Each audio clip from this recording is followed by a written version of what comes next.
NCERT class 9th math, इसका chapter 5 introduction to Euclid's geometry exercise 5.1 आज शुरू करते हैं। पहला क्वेश्चन है, which of the following statements are true and which are false, give reasons for your answer. कुल यहाँ 5 स्टेटमेंट दिए हुए हैं, आपको बताना है कि ये स्टेटमेंट ट्रू हैं या फॉल्स हैं। पहला स्टेटमेंट दिया हुआ है, only one line can pass through a single point, यानी एक सिंगल पॉइंट से केवल एक ही लाइन पास कर सकती है। ये ट्रू है या फॉल्स है, आपको बताना है। तो ये स्टेटमेंट आपका फॉल्स है। Only one line can pass through a single point, किसी एक सिंगल पॉइंट से केवल एक लाइन पास करती है, ऐसा कहना गलत है। क्योंकि अगर हम एक सिंगल पॉइंट लें और इससे हम कई लाइनें पास कर सकते हैं, जैसे एक लाइन हमने ड्रॉ की किसी भी डायरेक्शन में जो सेम उसी पॉइंट से पास हो रही है, तो ये कहना कि एक सिंगल पॉइंट से केवल एक ही लाइन पास हो सकती है, ये आपका फॉल्स स्टेटमेंट है। तो हमने आपको दिखाया कि एक सिंगल पॉइंट लिया, उससे अलग अलग डायरेक्शन में कई लाइन यानी इनफाइनाइट लाइन आप ड्रॉ कर सकते हैं। तो स्टेटमेंट हमने लिखा फॉल्स, इसका आंसर जो स्टेटमेंट का आंसर हमने लिखा false. Infinitely many lines can pass through a point in different direction, different direction में आप इनफाइनाइटली मेनी लाइंस आप ड्रॉ कर सकते हैं। सेकेंड स्टेटमेंट इसका देखते हैं। सेकेंड स्टेटमेंट है, there are an infinite number of lines which pass through two distinct points. Two distinct points से infinite number of lines pass कर सकती हैं। ये स्टेटमेंट ट्रू है या फॉल्स है, आपको बताना है। तो ये स्टेटमेंट फॉल्स होगा। पहले तो हम लिखेंगे इसका answer, through two distinct points only one line can पास। अगर आपके पास दो डिस्टिंक्ट पॉइंट हैं, जैसे एक पॉइंट हम ए ले लेते हैं, एक पॉइंट बी ले लेते हैं, इन दो पॉइंट से ए बी से केवल एक ही लाइन पास होगी। अगर दूसरी लाइन हम पास करें तो वो भी इसी पे लाई करेगी। तीसरी लाइन हम पास करें तो इन्हीं दो पॉइंट के बीच में, ए और बी के बीच में, तो वो भी इसी के ऊपर लाई करेगी। तो ये कहना कि there are an infinite number of lines which pass through two distinct point, यानी दो डिस्टिंक्ट पॉइंट से infinite number of lines pass हो सकती हैं, ये बिल्कुल फॉल्स है। तो आंसर हमने लिखा false, through two distinct points only one line can pass. Two distinct point से केवल एक ही लाइन पास कर सकती है। तीसरा स्टेटमेंट है इसका, a terminated line can be produced indefinitely on both side.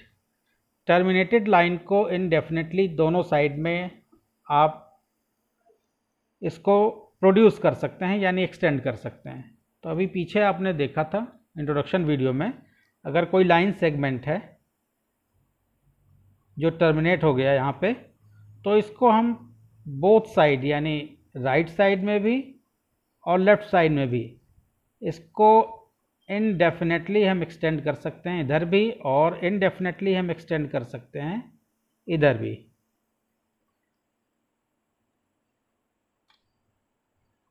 तो आंसर इसका होगा true. A terminated line can be produced indefinitely on both side to give a line.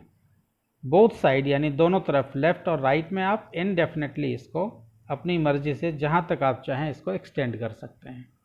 तो इस तरह से ये थर्ड स्टेटमेंट जो है ये ट्रू है। फोर्थ स्टेटमेंट देखते हैं इसका, if two circles are equal then their radii are equal. अगर दो सर्किल इक्वल हैं तो उनके रेडियस का प्लूरल हो गया रेडियाई। दो सर्किल अगर इक्वल हैं तो उनके रेडियाई इक्वल होंगे। तो ये स्टेटमेंट ट्रू है। To circles of equal radii have the same radius. दो इक्वल रेडियस के सर्किल अगर हम ड्रॉ करें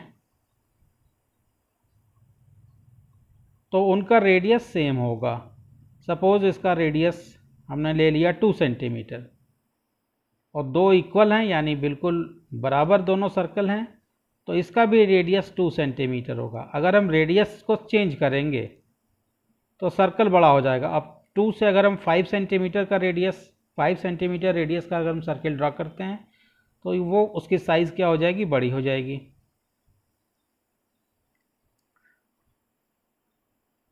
दूसरी चीज़, दो इक्वल सर्किल जिनका कि रेडियस 2 सेंटीमीटर है, इनका एरिया भी क्या होगा, इक्वल होगा। एरिया आप जानते हैं पाई आर स्क्वायर एरिया का फॉर्मूला होता है।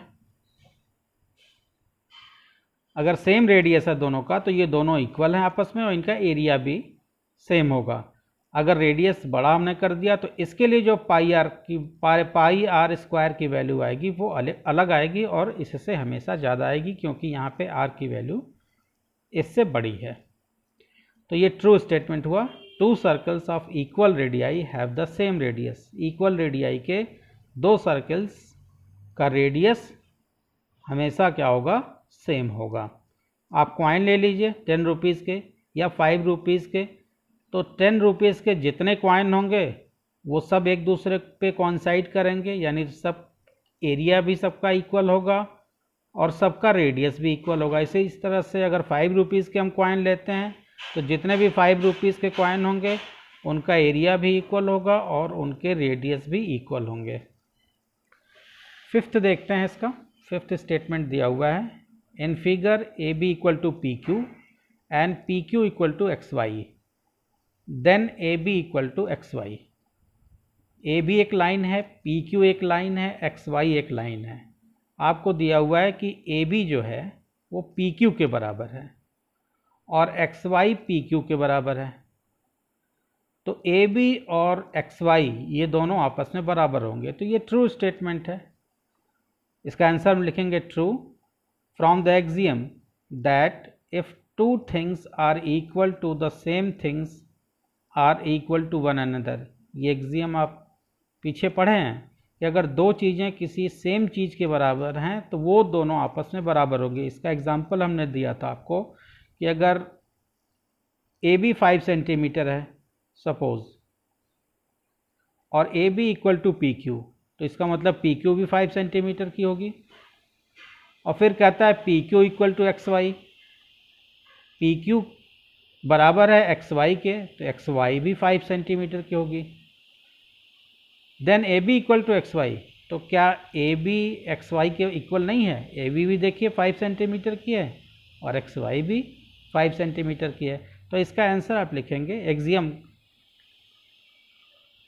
एक्सियम यहाँ पे आप दे देंगे ट्रू फ्रॉम द एक्सियम। पहली एक्सियम आपकी है that if 2 things are equal to the same things. अगर 2 चीज़ें सेम थिंग के बराबर हैं, यानी ए बी भी पी क्यू के बराबर, एक्स वाई भी पी क्यू के बराबर, तो ए बी और एक्स वाई ये दोनों आपस में बराबर होंगे।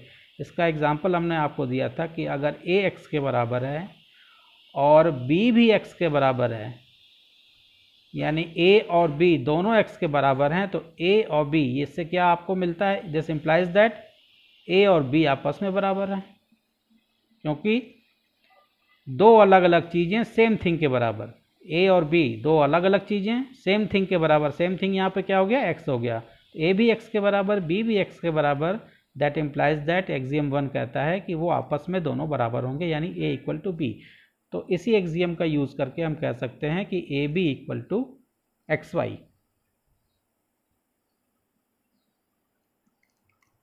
क्वेश्चन नंबर 2, आपको डेफिनेशन देनी है क्वेश्चन 2 में। पैरेलल लाइंस, बहुत आसान इसमें टर्म्स दिए हुए हैं। पैरेलल लाइंस को आपको डिफाइन करना है, तो पैरेलल लाइंस की डेफिनेशन हो गई, if perpendicular distance between 2 lines is always constant then they are called parallel lines. Parallel lines वो होती हैं जिनके बीच का जो परपेंडिकुलर डिस्टेंस है अगर हर जगह पे कांस्टेंट रहे तो इनको हम पैरेलल लाइंस कहते हैं। जैसे रेलवे लाइन आपने देखा, एक हमने L1 लाइन ले ली, एक L2 लाइन ले ली, और इनके बीच का परपेंडिकुलर डिस्टेंस, आप रेलवे लाइन के बीच का देखिए परपेंडिकुलर डिस्टेंस कहीं भी आप देखेंगे तो हमेशा इक्वल रहेगा। तो इस तरह से आपने डिफाइन कर दिया पैरेलल लाइंस को कि if perpendicular distance between two lines is always constant then they are called parallel lines. Perpendicular lines क्या होती हैं? परपेंडिकुलर लाइंस को आपको डिफाइन करना है तो two intersecting lines making an angle of 90 degree at intersection point.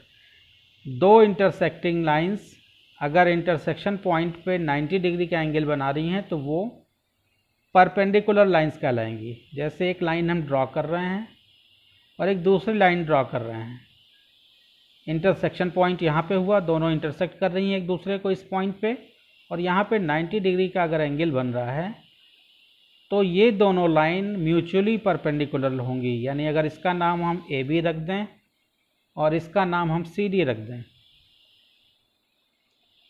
तो हम कह सकते हैं कि A B is perpendicular on C D, और सी डी को हम कह सकते हैं कि C D is perpendicular on A B. यानी दोनों एक दूसरे पे म्यूचुअली परपेंडिकुलर हैं।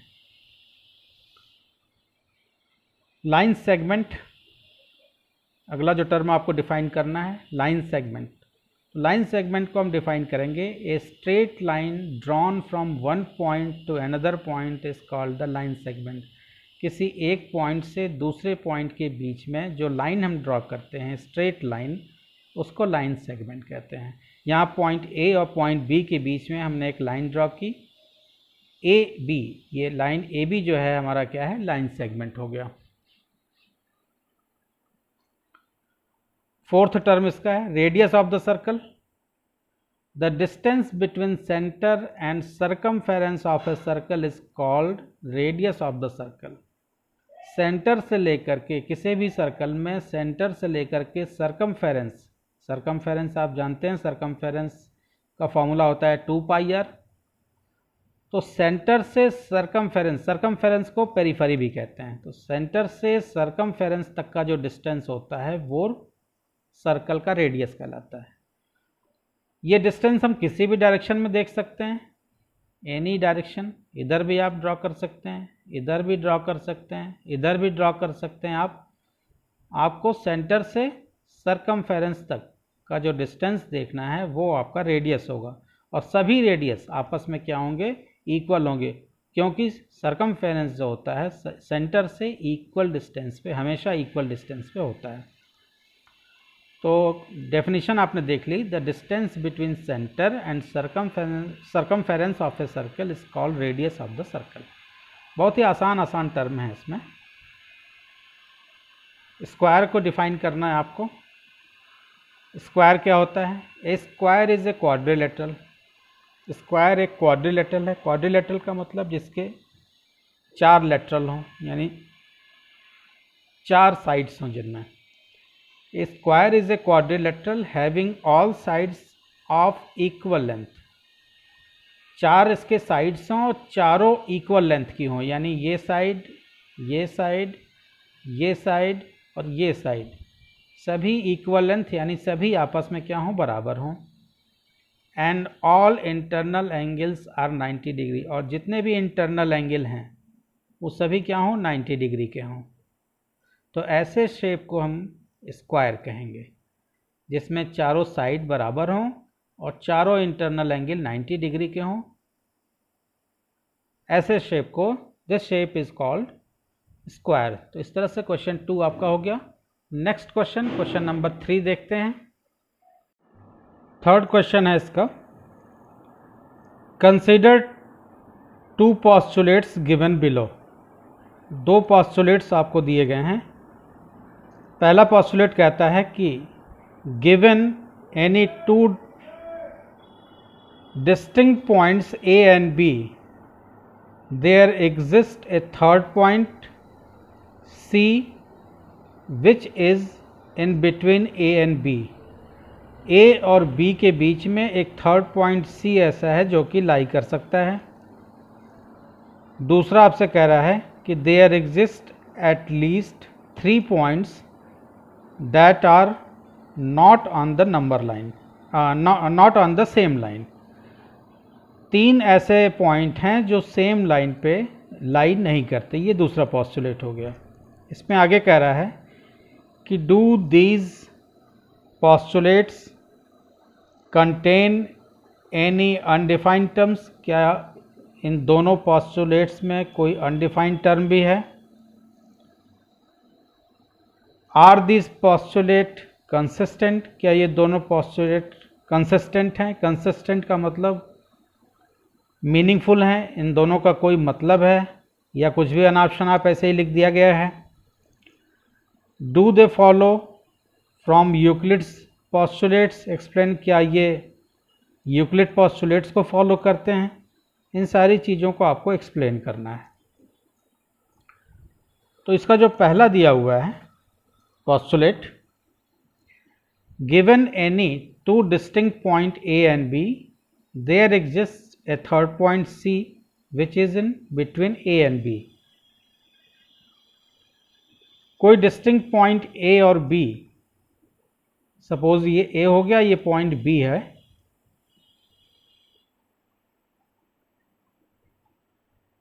there exists a third point C which is in between A and B. इसके बीच में कोई पॉइंट C हो सकता है जो कि A और B के बीच में है, तो ये बिल्कुल हो सकता है। पॉइंट A और B के बीच में हमने एक लाइन ड्रॉ की, इसके बीच में A और B के बिटवीन में एक पॉइंट C लाई करता है। दूसरा, there exist at least 3 points that are not on the same line. At least 3 ऐसे पॉइंट हो सकते हैं जो कि किसी सेम लाइन पे लाई नहीं करते। तो हम A और B से एक लाइन बना देते हैं, ये पॉइंट A, ये पॉइंट B हो गया, पॉइंट A और पॉइंट B के बीच में लाइन सेगमेंट AB हो गया। एक पॉइंट C हम ले लेते हैं जो कि लाइन से बाहर हो गया। तो 3 ऐसे पॉइंट हैं, यानी A, B और C, जो कि at least 3 points that are not on the same line, जो तीनों एक लाइन पे नहीं है। C जो है देखिए लाइन के बाहर है, A और B लाइन के ऊपर हैं, यानी आप कहने का ये मतलब है कि A, B, C ये तीनों कोलिनियर पॉइंट नहीं है, इन तीनों से होकर के कोई लाइन नहीं जा रही है। पहले वाले केस में आपने देखा कि A, B पॉइंट से एक लाइन पहले हमने बनाई, इसके बाद एक पॉइंट C लिया जो कि बिटवीन A और B, यानी A और B पॉइंट के बीच में लाई करता है। इसमें आपसे पूछा था कि क्या कोई अनडिफाइंड टर्म है, तो आप इसका आंसर लिखेंगे yes, there are various undefined terms in the given postulates. इन दोनों पोस्टुलेट्स में बहुत से ऐसे टर्म हैं जो अनडिफाइंड हैं। दूसरा आपसे पूछा था कि क्या ये दोनों पोस्टुलेट कंसिस्टेंट हैं, तो आप कहेंगे कि द पोस्टुलेट्स आर कंसिस्टेंट। हाँ, बिल्कुल कंसिस्टेंट हैं दोनों postulates, because they refer to 2 different situation, क्योंकि ये दोनों पोस्टुलेट्स 2 डिफरेंट सिचुएशन को रेफर कर रहे हैं। पहला कहता है कि given any 2 distinct point A and B there exist a third point C। किसी भी 2 पॉइंट के बीच में 2 पॉइंट A और B के बीच में एक तीसरा पॉइंट C लाई करता है। ये एक सिचुएशन हो गई, ये पोस्टुलेट सही है अपनी जगह पे। दूसरा पोस्टुलेट कहता है कि there exist at least 3 points that are not on the same line. 3 ऐसे, कम से कम 3 पॉइंट ऐसे हो सकते हैं जो कि सेम लाइन पे लाई नहीं करते। तो A और B से हमने एक लाइन सेगमेंट बना दिया, C को बाहर कर दिया। तो आप कह सकते हैं कि A, B और C तीनों एक लाइन पे नहीं है, यानी कोलिनियर नहीं है। ये एक अलग सिचुएशन हो गई, ये भी अपने आप में सही है। द पोस्टुलेट्स आर कंसिस्टेंट, तो ये दोनों पोस्टुलेट्स जो हैं वो कंसिस्टेंट हैं, यानी मीनिंगफुल हैं। दोनों का अलग अलग सिचुएशन में दोनों का अलग अलग मीनिंग है। Because they refer to 2 different situation, क्योंकि ये दोनों 2 अलग अलग सिचुएशन को रेफर कर रहे हैं। इसमें थर्ड क्वेश्चन आपसे पूछा था कि क्या ये दोनों पोस्टुलेट्स यूक्लिड पोस्टुलेट को फॉलो करते हैं, तो आप आंसर लिखेंगे these 2 postulates do not follow Euclid's postulate. ये दोनों पोस्टुलेट जो आपको 1 और 2 दिए हुए हैं, ये यूक्लिड पोस्टुलेट को फॉलो नहीं करते, but they follow Euclid's axiom. ये यूक्लिड के एक्सियम को फॉलो करते हैं। और वो एक्सियम क्या कहती है, given 2 different points there is a unique line that pass through them. Two different point, अगर हमको दो डिफरेंट पॉइंट दिए हुए हैं तो उनसे केवल एक यूनिक लाइन ही पास कर सकती है, ये यूक्लिड का एक्सियम कहता है। हमारे पास एक पॉइंट ए पॉइंट बी है, या इस बार हम दूसरा पॉइंट ले लेते हैं, सी है और पॉइंट हमारे पास डी है। तो दो जो गिवन पॉइंट हैं उससे केवल एक और केवल एक ही यूनिक लाइन इन दो डिस्टिंक्ट पॉइंट से पास कर सकती है, ये आपका एक्सियम है। तो ये जो दोनों पोस्टुलेट्स दिए हुए हैं ये यूक्लिड के पोस्टुलेट्स को फॉलो नहीं करते, यूक्लिड के एक्सियम को फॉलो करते हैं। तो होप आपके समझ में ये क्वेश्चन नंबर 1, क्वेश्चन नंबर 2 और क्वेश्चन नंबर 3 ये अच्छे से समझ में आए होंगे। बहुत ही आसान चीज़ें इसमें पूछी गई थी, डिफाइन करने के लिए कही गई थी। अगर वीडियो अच्छा लगा है तो चैनल को सब्सक्राइब करिए, अपने फ्रेंड्स के साथ शेयर कीजिए। नेक्स्ट वीडियो में हम लोग इस एक्सरसाइज के जो बचे हुए क्वेश्चन हैं 4, 5, 6, 7 इनको सॉल्व करेंगे। आपको कहीं डाउट होता है, कहीं प्रॉब्लम आती है तो कमेंट सेक्शन में आप पूछ सकते हैं या मेरी ईमेल आईडी पे पूछ सकते हैं। Thank you.